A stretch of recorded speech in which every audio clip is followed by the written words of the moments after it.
Привіт, я Надя і це мій канал UX Тістечка. Зробимо календарик Figma, або як його правильно називати, Date Picker. Починаємо з цифри. Пишемо 1 і одразу групуємо цю одиничку, щоб зробити автолеяут.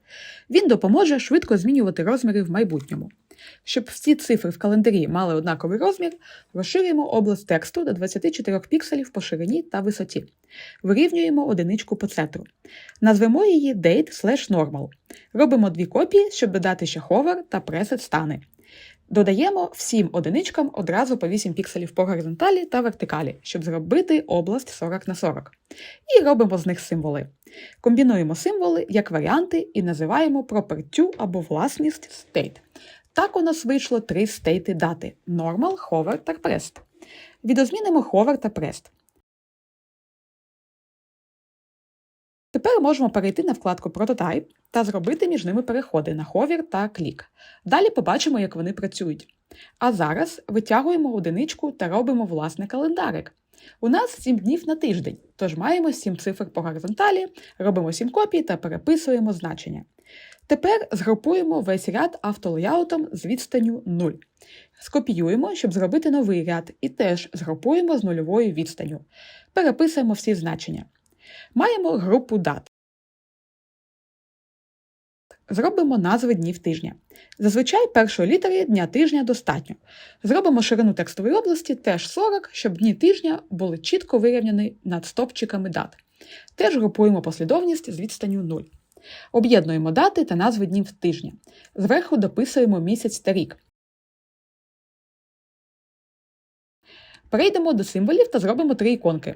Перша буде трикутником або стрілочкою-селектором біля назви місяця, щоб після її натискання можна було його переключити.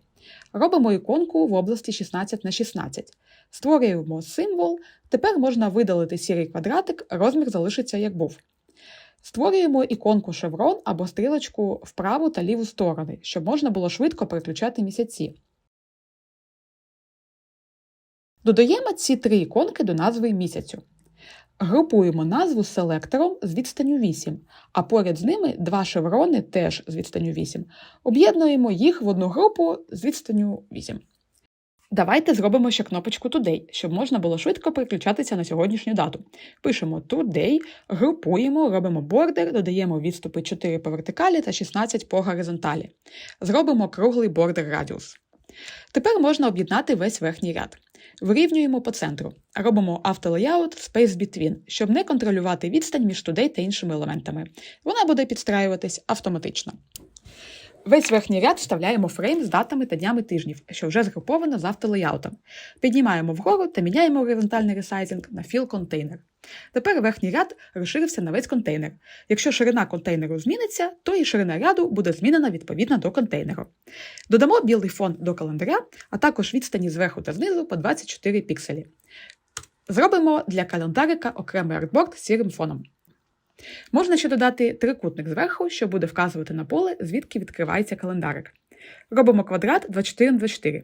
Повертаємо його на 45 градусів та вставляємо в наш компонент календаря. Щоб на нього не діяли правила автолеяуту, зробимо йому абсолютне позиціонування – Absolute Position.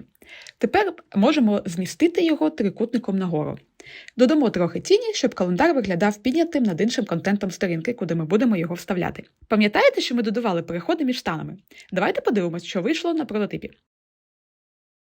Бачимо, як змінюється квадратик з датою на ховер і можемо обрати дати. Сподіваюсь, цей тюторіал був для вас корисним. Ставте лайк, якщо сподобалось.